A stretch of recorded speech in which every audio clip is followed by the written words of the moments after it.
Video பார்த்துட்ருக்க எல்லோருக்கும் என்னுடைய வணக்கம். ஃப்யூச்சர் லைஃப் சேனலில் வேகன்சி வீடியோ பார்க்கறதுக்கு முன்னாடி ப்ளீஸ் சப்ஸ்கிரைப் பண்ணிக்கோங்க. சப்ஸ்கிரிப்ஷன் அப்படிங்கிறது இந்த சேனலை பொறுத்த வரைக்கும் ஒரு இம்பார்ட்டன்ட் ஆக்ஷனாக தான் இருக்கும். ஏன்னா நான் போடுற வேகன்சி வீடியோவுக்கு எப்போவுமே அப்ளிகேஷன் ஸ்டார்ட் டேட் ஒன்று இருக்கும், அப்ளிகேஷன் எண்ட் டேட் ஒன்று இருக்கும். அப்ளிகேஷன் எண்ட் டேட்டுக்கு முன்னாடி நான் போட்ட வீடியோ உங்களுக்கு கிடைச்சாதான் நீங்கள் அந்த வேலைக்கு குவாலிஃபைடாகவும் இன்ட்ரெஸ்டாகவும் இருந்தீங்கன்னா அப்ளை பண்ண முடியும். ஸோ என்னோடய வீடியோ உடனுக்குடனே கிடைக்கணும்னா ப்ளீஸ் சப்ஸ்கிரைப் பண்ணிக்கோங்க. அதே மாதிரி உங்களுக்கு தெரிஞ்சு யாராவது வேலை தேடிட்டு இருக்காங்க, இல்லை ஃபைனல் இயர் படிச்சுட்ருக்காங்க அப்படின்னா அவங்களுக்கும் இந்த சேனல் லிங்கை கொடுங்க, அவங்களையும் சப்ஸ்கிரைப் பண்ண சொல்லுங்கள். அது அவங்களோட பிரைட் ஃபியூச்சருக்கு ஒரு நல்ல ஸ்டார்டிங் பாயிண்ட்டாக இருக்கும். இன்றைக்கி நம்ம பார்க்க போகிற vacancy video staff selection commission இவங்க அனௌன்ஸ் பண்ணியிருக்கிற வேகன்சியை தான் நம்ம பார்க்க போகிறோம். இது ஜூனியர் இன்ஜினியருக்கான வேகன்சி. சிவில் மெக்கானிக்கல் எலக்ட்ரிக்கல் பிஇயில் சிவில் மெக்கானிக்கல் எலக்ட்ரிக்கல் படித்தவங்களுக்கான வேகன்சியை இவங்க அனௌன்ஸ் பண்ணியிருக்காங்க. ஸோ இது என்ன வேகன்சி அப்படின்னு பார்க்கறதுக்கு முன்னாடி இது குரூப் பி நான் கெஸ்டட் நான் மினிஸ்ட்ரியல் போஸ்ட்டு லெவல் 6ல் வரும். மினிமம் 35,400லேருந்து 1,12,400 வரைக்கும் சேலரி இருக்குன்னு சொல்லியிருக்காங்க. அதாவது சென்ட்ரல் கவர்மெண்ட் அப்படிங்கிறதுனால சென்ட்ரல் கவர்மெண்ட்டோட 7th பே கமிஷன் வந்து இந்த வேலைக்கு அப்ளிகபிள்னு சொல்லியிருக்காங்க. அடுத்தது இம்பார்ட்டன்ட் டேட்ஸ் பற்றி பார்த்துருவோம். இம்பார்ட்டன்ட் டேட்ஸை பொறுத்த வரைக்கும் இது ஆன்லைன் அப்ளிகேஷன் அப்படிங்கிறதுனால அப்ளிகேஷன் ஓப்பன் ஆனது 30th ஜூன் 2025 அப் டு இது வரைக்கும் ஓப்பனாக இருக்கும்னா 21st ஜூலை 2025 வரைக்கும் ஓப்பனாக இருக்கும். ஆன்லைன் அப்ளிகேஷன் வந்து 21st ஜூலை 2025 நைட்டு 11 மணி வரைக்கும் ஓப்பனாக இருக்கும். அதே மாதிரி லாஸ்ட் டேட் ஃபீ வந்து பே பண்ணுறதுக்கான லாஸ்ட் டேட் 22nd ஜூலை 2025. அதே மாதிரி ஒரு கரெக்ஷன் விண்டோ ஒன்று ஓப்பன் ஆகும். இன்கேஸ் நீங்கள் ஆன்லைன் அப்ளிகேஷனில் ஏதாவது கரெக்ட் பண்ணணும், மாற்றணும், இல்லை வந்து தப்பாக போட்டுட்டேன், அந்த ஸ்பெல்லிங் மிஸ்டேக் இருக்குது அப்படின்னு நினச்சிங்கன்னா அந்த கரெக்ஷன் விண்டோ வந்து ஓப்பன் ஆகும். அது வந்து 1st ஆகஸ்ட் 2025லேருந்து 2nd ஆகஸ்ட் 2025 வரைக்கும் ஓப்பனாக இருக்கும். அதே மாதிரி கம்ப்யூட்டர் பேஸ்ட் எக்ஸாமுக்கு ஒரு டென்டேட்டிவ் டேட்டும் கொடுத்துருக்காங்க. 27th 31st அக்டோபர் 2025 அன்னைக்கு பேப்பர் 1ம், ஜனவரி இல்லை ஃபெப்ரவரி 2026 பேப்பர் 2வும் இருக்கும் அப்படின்னு சொல்லியிருக்காங்க. ஒரு டோல் ஃப்ரீ ஹெல்ப்லைன் கொடுத்துருக்காங்க. இன்கேஸ் உங்களுக்கு ஏதாவது டவுட், ஏதாவது கிளாரிஃபிகேஷன் இருந்தால் இந்த டோல் ஃப்ரீ நம்பருக்கு ஃபோன் பண்ணி இந்த வேகன்சி சம்மந்தப்பட்ட இந்த அனௌன்ஸ்மெண்ட் சம்மந்தப்பட்ட விஷயங்களை நீங்கள் கேட்டுக்கலாம். அதே மாதிரி இவ்வளோ விஷயம் இவ்வளோ எத்தனை வேகன்சி வந்து அனௌன்ஸ் பண்ணியிருக்காங்க அப்படின்னா 1340 வேகன்சி டோட்டலாக அனௌன்ஸ் பண்ணியிருக்காங்க. எந்தெந்த டிபார்ட்மெண்ட்டுக்கு அப்படின்னு பார்த்துடலாம். ஃபஸ்ட்டு வந்து பார்டர் அண்டு ரோடு ஆர்கனைசேஷன், இதுதான் டிபார்ட்மெண்ட்டு. போஸ்ட் வந்து ஜூனியர் இன்ஜினியர். இதுக்கு என்ன படிச்சிருக்கணும் அப்படின்னா சிவில் இன்ஜினியரிங் படிச்சிருக்கணும். ரெகக்னைஸ்ட் யூனிவர்சிட்டி இன்ஸ்டிடியூஷனில் or 3 years diploma in civil engineering படிச்சிருக்கலாம். Maximum age limit 30 years. அதே மாதிரி வந்துட்டு ஒரு 2 years ஒர்க்கிங் எக்ஸ்பீரியன்ஸ் கேட்குறாங்க. இந்த மாதிரி பிளானிங், மெயின்டெனன்ஸ் இந்த மாதிரி விஷயத்தில். இது 2வது போஸ்ட் வந்து பார்த்துடலாம். இது Brahmaputra board, ministry of Jal Shakti. So இது வந்து பார்த்தீங்கன்னா இதுவும் ஜூனியர் இன்ஜினியர் தான். 3 years diploma in civil engineering வந்து ரெகக்னைஸ்ட் யூனிவர்சிட்டி இன்ஸ்டிடியூஷனில் ஃபுல் டைமில் படித்தவங்க. மேக்ஸிமம் ஏஜ் லிமிட் 30 years இதுக்கு. ஸோ 30 வயசுக்குள்ளே இருக்கவங்க இந்த வேலைக்கு அப்ளை பண்ண முடியும். அடுத்தது சென்ட்ரல் வாட்டர் கமிஷன். இதில் வந்துட்டு இதுவும் ஜூனியர் இன்ஜினியர். ஜூனியர் இன்ஜினியரில் ஒன்று வந்து மெக்கானிக்கல் இன்ஜினியரிங், ஒன்று civil engineering. So mechanical bachelor of degree or diploma in mechanical engineering படித்தவங்க 30 வயசு கீழே இருக்கவங்க இதுக்கு அப்ளை பண்ண முடியும். அடுத்தது bachelor degree or diploma in civil engineering படித்தவங்க 30 வயசு கீழே இருக்கவங்க இந்த சென்ட்ரல் வாட்டர் கமிஷனில் இருக்கிற இந்த வேகன்சியை அனௌன்ஸ் பண்ண முடியும். அடுத்தது சென்ட்ரல் பப்ளிக் ஒர்க்ஸ் டிபார்ட்மெண்ட்டு. இதில் வந்துட்டு 2 விதமான போஸ்ட் இருக்குது ஜூனியர் இன்ஜினியரில். ஒன்று diploma in electrical or mechanical engineering வந்து ரெகக்னைஸ்ட் யூனிவர்சிட்டி இன்ஸ்டிடியூஷனில் படித்தவங்களும், இல்லை diploma in civil engineering from a recognised university இன்ஸ்டிடியூஷனில் படித்தவங்க. அதே மாதிரி மேக்ஸிமம் ஏஜ் லிமிட் 32 years, அதாவது 32 yearsக்கு கீழே இருக்கவங்க வந்து இந்த வேலைக்கு அப்ளை பண்ணலாம்.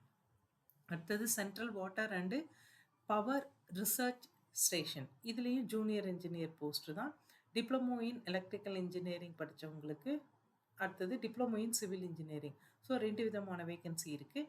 மேக்ஸிமம் ஏஜ் லிமிட் 30 yearsன்னு சொல்லியிருக்காங்க. ஸோ நீங்கள் டிப்ளமோ சிவில் படித்தவங்களும் இல்ல டிப்ளமோ இன் எலக்ட்ரிக்கல் படிச்சவங்க, ரெகக்னைஸ்ட் யூனிவர்சிட்டி இன்ஸ்டிடியூஷன்ல ஃபுல் டைம்ல படிச்சவங்க, 30 வயசுக்கு கீழ இருக்கவங்க, இந்த central water and power research station இந்த ஒர்க்குக்கு நீங்க அப்ளை பண்ண முடியும். அடுத்தது மினிஸ்ட்ரி ஆஃப் டிஃபென்ஸ்ல மெக்கானிக்கல் டிகிரி, அதாவது பிஇ மெக்கானிக்கல் படிச்சவங்க, இல்லன்னா 3 years diploma in mechanical engineering படிச்சவங்க, 2 இயர்ஸ் எக்ஸ்பீரியன்ஸ் இருக்கவங்க, இந்த ஜேஇஎம் அப்படின்ற ஜூனியர் இன்ஜினியர் மெக்கானிக்கல் ஒர்க்குக்கு அப்ளை பண்ண முடியும். இதோட ஏஜ் லிமிட் பார்த்தீங்கன்னா 30 இயர்ஸ். 30 இயர்ஸ்க்குள்ள இருக்கவங்க அப்ளை பண்ணலாம். அடுத்தது இதே மினிஸ்ட்ரி ஆஃப் டிஃபென்ஸ்ல ஜேஇஇ இருக்கு. அது என்னன்னா degree in electrical engineering recognised university இன்ஸ்டிடியூஷன்ல இல்ல அப்படின்னா 3 years diploma in electrical engineering நீங்க படிச்சிருக்கலாம். இல்ல அத ஒருவேளை நீங்க டிப்ளமோ தான் படிச்சிருக்கீங்க அப்படின்னா 2 இயர்ஸ் எக்ஸ்பீரியன்ஸ் கண்டிப்பா வேணும். ஸோ இந்த கேட்டகரியில பொருந்துறவங்க இந்த வேலைக்கு அப்ளை பண்ண முடியும். அடுத்தது Farakka barrage project ministry of Jal Shakti அப்படின்ற ஒரு ப்ராஜெக்ட்டு. இதில் வந்துட்டு 2 விதமான போஸ்ட் இருக்கு. Junior engineer electrical, junior engineer civil. So இதில் வந்து ஜூனியர் இன்ஜினியர் எலக்ட்ரிக்கலுக்கு diploma in electrical engineering recognised university or இன்ஸ்டிடியூஷன்லையும், ஜூனியர் இன்ஜினியர் சிவில்ல diploma in civil engineering from recognised university இன்ஸ்டிடியூஷன்லையும் படிச்சவங்க இந்த ஒர்க்குக்கு அப்ளை பண்ண முடியும். ஏஜ் லிமிட் வந்து 30 இயர்ஸ். ஸோ 30 ஆர் பிலோ 30 இருக்கவங்க இந்த வேலைக்கு அப்ளை பண்ண முடியும். அடுத்தது military engineer service. Military engineer சர்வீஸ்ல சிவில் ஒர்க் வேகன்சி இருக்கு. J E civil. இதில் வந்துட்டு டிகிரி சிவில் இன்ஜினியரிங் படிச்சிருக்கலாம், or 3 years diploma in civil engineering படிச்சுட்டு ஒரு 2 இயர்ஸ் பிளானிங் எக்ஸிக்யூஷன் மெயின்டெனன்ஸில் ஒர்க் எக்ஸ்பீரியன்ஸ் இருக்கவங்க இந்த வேலைக்கு அப்ளை பண்ண முடியும். இதோட மேக்ஸிமம் ஏஜ் லிமிட் 30 இயர்ஸ். இதே மிலிட்ரி என்ஜினியர் சர்வீஸில் ஜேஇஇ அண்ட் எம் இருக்கு. இது வந்து degree in electrical or mechanical engineering from recognised university இன்ஸ்டிடியூஷனில் படித்தவங்களோ, இல்லை டிகிரி இல்லைன்னா 3 இயர்ஸ் டிப்ளமோவும் 2 இயர்ஸ் எக்ஸ்பீரியன்ஸ் இருக்கவங்களும் இந்த வேலைக்கு அப்ளை பண்ண முடியும். அடுத்தது national technical research organisation. So இந்த ஆர்கனைசேஷனில் ஜேஇ சிவில் வந்து ஓப்பனாக இருக்குது vacancy. Diploma in civil engineering படித்தவங்க, ரெகக்னைஸ்ட் யூனிவர்சிட்டி இன்ஸ்டிடியூஷனில் படித்தவங்களும், 30 வயசு 30 வயசு கீழே இருக்கவங்களும் அந்த வேலைக்கு அப்ளை பண்ண முடியும். ஸோ வேகன்சி பொசிஷன் இவ்வளோ தான். இந்த வேகன்சி பொசிஷனுக்கு ஒவ்வொரு வேகன்சிக்கும் எவ்வளோ ஓப்பனிங் இருக்குது அப்படின்றதுக்கு தனியாக ஒரு லிங்க் கொடுத்துருந்தாங்க. அந்த லிங்க்கில் நான் போய் செக் பண்ணும்போது அவங்க அதை இது வரைக்கும் அப்டேட் பண்ணலை. நான் செக் பண்ண வரைக்கும் அப்டேட் பண்ணலை. அப்டேட் பண்ணும்போது எனக்கு ஏதாவது அப்டேட்ஸ் கிடைச்சா கண்டிப்பாக அந்த டேபிள், அந்த பிரேக்கப்ஸ் எப்படி கொடுத்துருக்காங்களோ அதை நான் அப்டேட் பண்ணுறேன். அதே மாதிரி ஆன்லைன் அப்ளிகேஷன் அப்படின்னு சொல்லியிருந்தேன். அதுக்கு https://ssc.gov.in இந்த வெப்சைட்டுக்கு போயிட்டு ஒன் டைம் ரெஜிஸ்ட்ரேஷன் பண்ணிவிடுங்க. ஒன் டைம் ரெஜிஸ்ட்ரேஷன் பண்ணிவிட்டு நீங்கள் அப்ளை பண்ணலாம். இல்லை அப்படின்னா ஆப் மூலமாகவும் அப்ளை பண்ணலாம். கூகுள் ஸ்டோரில் நீங்கள் மைஎஸ்எஸ்சி அப்படின்ற மொபைல் அப்ளிகேஷன் டவுன்லோட் பண்ணிவிட்டு அது மூலமாகவும் அப்ளை பண்ணலான்னு சொல்லியிருக்காங்க. அப்ளை பண்ணுறதுக்கான அந்த ப்ரொசீஜரை ரொம்ப டீட்டெயிலாக அவங்களோட நோட்டிஃபிகேஷனில் கொடுத்துருக்காங்க. ஸோ என்னோடய வீடியோ பார்த்தது இல்லாமல் நான் நிறைய இன்ஃபர்மேஷன் வந்து எப்போவுமே நோட்டிஃபிகேஷனில் பாருங்கன்னு சொல்லுவேன். ஸோ இந்த ஆத்தரைஸ்டு அஃபிஷியல் வெப்சைட்டுக்குள்ளே போயிட்டு நோட்டிஃபிகேஷன் படிங்க. நோட்டிஃபிகேஷனில் படிக்கும்போது ஒருவேளை நீங்கள் மொபைல் அப்ளிகேஷன் டவுன்லோட் பண்ணி அப்ளை பண்ணுறதுனா அதுக்கான ப்ரொசீஜரும் அவங்க தனியாக ரொம்ப டீட்டெயிலாக கொடுத்துருக்காங்க. நீங்கள் அதை போய் பார்த்து தெரிஞ்சுக்கலாம். அதே மாதிரி வந்துட்டு இது வந்து ஆதார் பேஸ்டு ஆத்தென்டிகேஷன். இந்த ஓடிஆர் அப்படிங்கிறது ஆதார் பேஸ்டு ஆத்தென்டிகேஷன் மூலமாக தான் உங்களால் அப்ளை பண்ண முடியும். அதே மாதிரி வந்துட்டு உங்களுக்கு ஒரு ரியல் இமேஜ் ஃபோட்டோகிராஃபும் கேப்சர் பண்ணும். ஸோ நீங்கள் அப்ளிகேஷன் ஃபில்அப் பண்ணும்போது உங்கள் லேப்டாப்லேயோ இல்லை கம்ப்யூட்டரில் இருக்கிற கேமரா மூலமாகவோ அந்த டைம் ஆஃப் அப்ளிகேஷன் வந்து உங்களோட ரியல் இமேஜை வந்து கேப்சர் பண்ணும். ஸோ நீங்கள் அப்ளை பண்ணுற அந்த அப்ளிகேஷனில் நீங்கள் அப்லோட் பண்ணுற ஃபோட்டோ மோரர்லெஸ் ஒரு 3 மந்த்ஸ்க்குள்ளே இருக்க மாதிரி ஒரு ரீசன்ட் ஃபோட்டோகிராஃப் அப்லோட் பண்ணிங்கன்னா உங்களோட ஃபேஸை வந்து ஈஸியாக ரெகக்னைஸ் பண்ணிக்கும். ஸோ ஃபேஸில் டிஃப்ரென்ஸ் இருக்குது அப்படின்னு சொல்லாது. அதே சமயத்தில் ஒரு தடவை கண்ணை சிமிட்டணும் நீங்கள், அப்போ தான் வந்து ரியல் டைம் ஃபோட்டோகிராஃப் அப்டேட் ஆகும். அதே மாதிரி ஆன்லைன் அப்ளிகேஷன் நீங்கள் சப்மிட் பண்ணுறதுக்கு முன்னாடி ஒவ்வொரு தடவையும் ப்ரிவ்யூ பார்த்துக்கோங்க. உங்களோட நேமோ டேட் ஆஃப் பர்த்லேயோ அப்பா அம்மா பேர்லேயோ எதாவது ஸ்பெல்லிங் மிஸ்டேக் இருக்கா, அதாவது மாற்றி டைப் பண்ணிட்டீங்களான்னு பார்த்துக்கோங்க. ஏன்னா இது வந்து கரெக்ஷன் விண்டோ இருக்கோ தவிர அதுக்கும் நீங்கள் ஃபீஸ் கட்ட வேண்டியிருக்கும். ஸோ கரெக்ஷன் விண்டோ வரைக்கும் போகாமல் நீங்கள் ஒவ்வொரு தடவையும் ப்ரிவ்யூ பார்த்துட்டு அதுக்கப்புறம் நீங்கள் சப்மிட் பண்ணுங்க.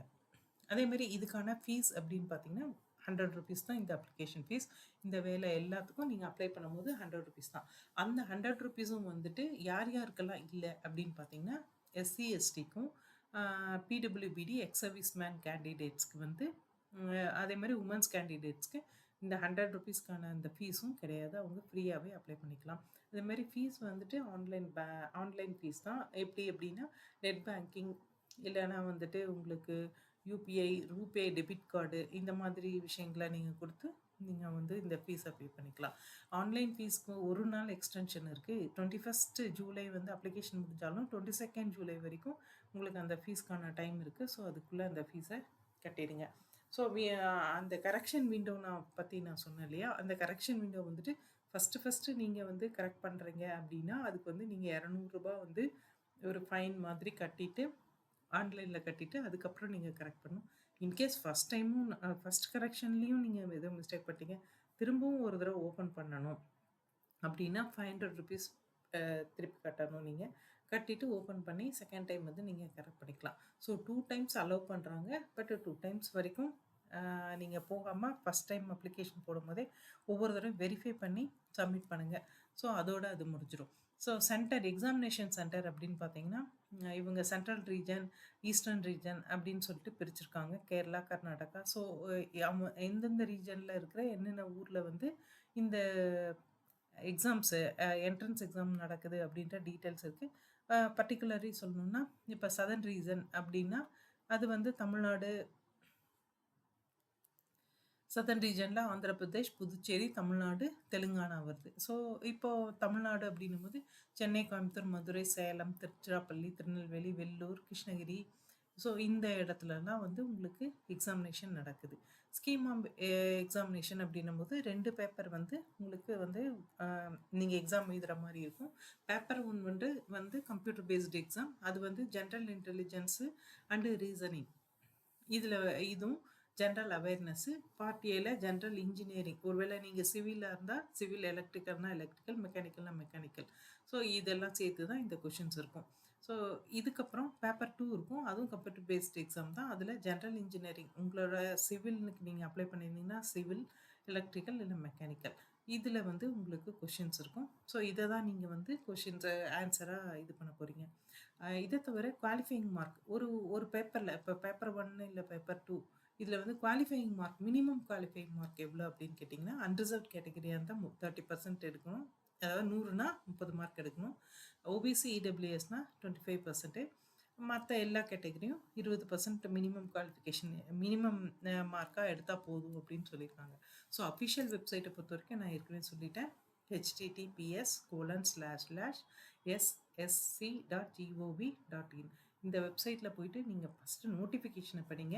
அதே மாதிரி அப்ளிகேஷன் ஹவு டு அப்ளை அப்படிங்கிறது ஒவ்வொரு விண்டோவும் அடுத்தடுத்த விண்டோ என்ன வரும், அதில் என்ன டைப் பண்ணணும், எப்படி ப்ரிவ்யூ பார்க்கணுன்னு முதற்கொண்டு எல்லாமே வந்து அவங்க நோட்டிஃபிகேஷனில் நீட்டாக கொடுத்துருக்காங்க. ஸோ இன்கேஸ் உங்களுக்கு அப்ளை பண்ணுறதுல டவுட் இருந்தால் அந்த நோட்டிஃபிகேஷனை போய் பார்த்துக்கோங்க. பார்த்துட்டு நீங்கள் அப்ளை பண்ணலாம். அதே மாதிரி அஃபிஷியல் லிங்க்கில் மாத்திரம் அப்ளை பண்ணுங்கள். வேறு எந்த லிங்க்லையும் அப்ளை பண்ணாதீங்க. இந்த வேகன்சிக்கு அப்ளை பண்ண போகிற எல்லாருக்கும் பெஸ்ட் ஆஃப் லக். அதே மாதிரி வீடியோ பார்த்த எல்லாருக்கும் ரொம்ப தேங்க்ஸ். நெக்ஸ்ட் வேகன்சி வீடியோவில் பார்ப்போம்.